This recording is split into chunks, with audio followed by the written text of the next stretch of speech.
Halo semuanya, ini adalah lanjutan dari video sebelumnya. Yang kedua ada asking questions and giving feedback. Pertanyaan yang diberikan guru memiliki beberapa manfaat, yaitu yang pertama, guru dapat mengetahui sejauh mana murid mengerti materi yang diajarkan dan topik mana yang murid kurang mengerti. Yang kedua, pertanyaan-pertanyaan yang diajukan guru selama pembelajaran dapat menjaga perhatian murid supaya murid dapat fokus pada pelajaran tersebut dan menjawab pertanyaan-pertanyaan yang diajukan. Manfaat yang ketiga adalah pemberian pertanyaan dalam pembelajaran juga memiliki fungsi agar guru tahu apakah materi di kelas yang diberikannya berhasil diterima murid dengan baik atau ada topik atau materi yang murid masih belum paham. Yang keempat, pemberian pertanyaan dalam pembelajaran juga membuat murid-murid tahu sejauh mana mereka memahami materi tersebut. Murid jadi tahu apakah mereka mengerti materi yang dipresentasikan atau diajarkan guru, bagian mana yang mereka masih kurang paham, dan butuh bertanya kepada guru untuk penjelasan lebih lanjut. Yang terakhir, ketika murid diberikan pertanyaan tentang materi yang telah dipelajarinya, berarti murid harus mempelajari ulang materi tersebut. Hal ini nantinya akan meningkatkan daya ingat murid. Pembahasan selanjutnya adalah providing practice through in-class assignment. Pemberian tugas di kelas harus memiliki tujuan yang dimana membantu murid belajar materi dengan bermakna dan terintegrasi. Pemberian tugas dapat dilakukan ketika, yang pertama, guru paham setiap tugas dan tujuannya. Kedua, tugas yang diberikan dapat meningkatkan ketertarikan murid terhadap pelajaran tersebut. Ketiga, pemberian tugas dapat bertahap level kesulitannya. Keempat, guru dapat memotivasi murid untuk dapat merefleksikan dan mengevaluasi tugasnya sendiri. Pembahasan selanjutnya adalah mengenai giving homework. Pemberian homework atau pekerjaan rumah memiliki tujuan agar murid dapat menjadikannya sebagai latihan tambahan. Pemberian pekerjaan rumah juga dapat bertujuan agar murid dapat menerapkan materi kelas ke kehidupan luar mereka. Ada beberapa pedoman yang dapat dilakukan guru dalam memberikan tugas atau pekerjaan rumah. Yang pertama, jadikan pekerjaan rumah yang cukup menarik dan menantang sehingga murid ingin menyelesaikannya. Yang kedua, berikan tugas wajib dan tugas sukarela. Tugas sukarela ini berfungsi untuk meningkatkan motivasi intrinsik mereka. Selanjutnya, berikan informasi terkait bolehkah siswa dibantu orang lain atau tidak dalam mengerjakan pekerjaan rumah tersebut. Selanjutnya, diskusikan tugas pekerjaan rumah tersebut di kelas setelah murid mengerjakannya atau mengumpulkan tugas tersebut. Pembahasan selanjutnya adalah promoting mastery. Mastery learning dilakukan di mana siswa harus menunjukkan kompetensi terhadap satu topik sebelum melanjutkan ke topik selanjutnya. Hal ini dilakukan untuk meminimalisir kemungkinan meninggalkan murid yang ternyata belum mengerti dengan materi sebelumnya. Pendekatan ini berdasarkan 3 asumsi. Pertama, setiap murid dapat mempelajari topik tertentu untuk dikuasai. Kedua, beberapa murid butuh waktu lebih terhadap sebuah topik dibandingkan dengan murid yang lain. Ketiga, beberapa murid butuh lebih banyak bantuan daripada murid lainnya. Secara umum, pembelajaran ini mencakup komponen-komponen sebagai berikut. Pertama, materi pelajaran dipecah menjadi beberapa unit. Kedua, unit diurutkan dari dasar hingga kompleks sehingga dapat dipelajari menurut urutannya. Ketiga, murid pindah ke unit baru jika telah menguasai unit sebelumnya. Lalu, kegiatan tambahan bagi siswa yang membutuhkan bantuan atau latihan ekstra.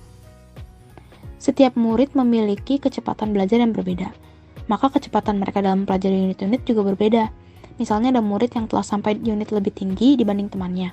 Murid ini bisa melakukan tutor kepada temannya yang masih belum sampai unit tersebut.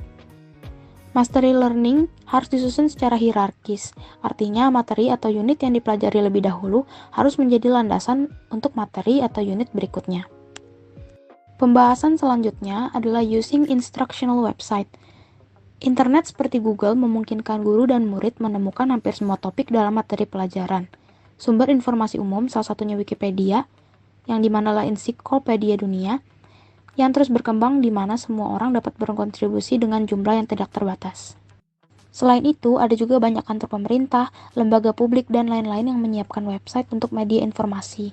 Namun, perlu diingat bahwa internet tidak memiliki mekanisme kontrol mengenai keakuratan sebuah informasi terutama pada website yang dimana postingannya dapat diunggah oleh individu, bukan oleh lembaga pemerintah atau organisasi profesi. Selain itu, timbul kekhawatiran pada guru bahwa murid dapat melakukan plagiarisme terhadap sebuah informasi yang ditemuinya di internet. Maka sebagai murid haruslah bisa memilah informasi dari internet dan tidak melakukan plagiarisme. Salah satu cara efektif untuk memfokuskan penelusuran internet murid adalah dengan misalnya mengeksposkan tautan ke situs web yang sesuai di situs web kelas. Pembahasan selanjutnya adalah using technology to individualize instruction. Internet menyediakan informasi bagi para murid. Misalnya ada program yang memberikan latihan pengetahuan dasar dan lain-lain. Program ini dirancang dengan baik yang dapat membantu murid dalam mempelajari mata pelajaran akademis. Sebagian besar kendali dipegang oleh siswanya untuk mendorong dan memandu pembahasan di kelas. Siswa akan belajar dengan kelompok kecil yang telah diatur. Di situ mereka dituntut untuk aktif berdiskusi. Walaupun peran penting adalah siswa, namun guru juga harus dapat memberikan arahan berupa pastikan untuk fokus pada topik, siswa memiliki pengetahuan mengenai topik yang akan dibahas, dan menciptakan suasana belajar yang asik untuk berdiskusi. Agar suasana belajar lebih efektif, maka diperlukan ciptakan ruang diskusi yang dapat digunakan baik di sekolah maupun di luar sekolah. Tentunya dengan teknologi yang sudah memadai, hal itu tidaklah begitu sulit. Bagi ke dalam kelompok kecil, dengan tujuan semua siswa dapat aktif berdiskusi. Selain itu, mereka diharapkan dapat memberikan kritik satu sama lain dengan cara yang sopan.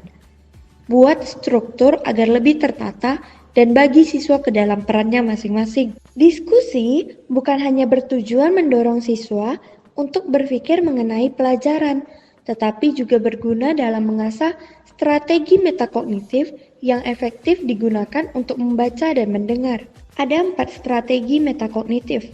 Rangkuman, membuat inti dan gagasan utama. Bertanya, memastikan diri bahwa paham akan materi yang dipelajari. Klarifikasi, memastikan penjelasan itu sesuai, lalu membuat kesimpulan. Prediksi, menganalisa apa yang akan terjadi selanjutnya. Keduanya sama-sama bertujuan untuk melatih siswa mencari jawaban sendiri dari permasalahan yang ada dengan arahan yang diberikan. Discovery atau penemuan adalah proses mental ketika peserta didik mengasimilasi suatu konsep atau suatu prinsip. Adapun proses mental, misalnya mengamati, menjelaskan, mengelompokkan, dan lain-lain. Sedangkan inquiry atau penyelidikan adalah perluasan dari discovery. Inquiry mengandung proses mental yang lebih tinggi tingkatannya, seperti merumuskan problema, merancang eksperimen, menganalisa data, dan lain-lain. Beberapa potensi masalah yang dapat terjadi.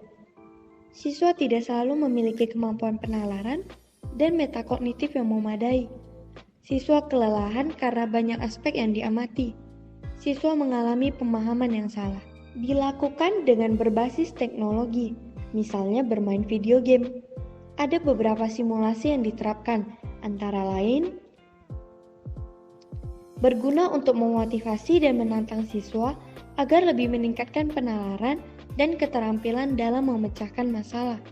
Strategi untuk meningkatkan keefektifan kelompok pembelajaran secara kooperatif. Bentuk kelompok berdasarkan pengetahuan bahwa satu sama lain dapat bekerja sama secara efektif. Berikan kelompok topik atau hal yang harus mereka kerjakan, menjadi sumber utama dan memonitor agar kelompok tetap pada jalurnya. Tutor session pada teman sebaya berguna untuk mengajarkan kepada siswa pentingnya saling membagikan ilmu yang telah mereka kuasai kepada temannya yang belum memahami materi sepenuhnya. Cara meningkatkan keefektifan tutor sebaya. Pastikan tutor memahami materi yang akan diajarkan dan menggunakan teknik pengajaran yang benar, serta menyediakan sarana untuk interaksi siswa. Ialah metode pembelajaran dengan diskusi secara aktif dan kooperatif dalam suatu kelompok yang seumuran dan tetap mengacu pada tataan kurikulum. Teknologi seperti email, Skype, Zoom, Google, sosial media, dan lain-lain apabila dimanfaatkan dengan benar, maka dapat sangat membantu siswa dalam proses belajar. Hal-hal seperti diskusi biasa di sekolah kini juga dapat dilakukan di tempat masing-masing dengan bantuan teknologi.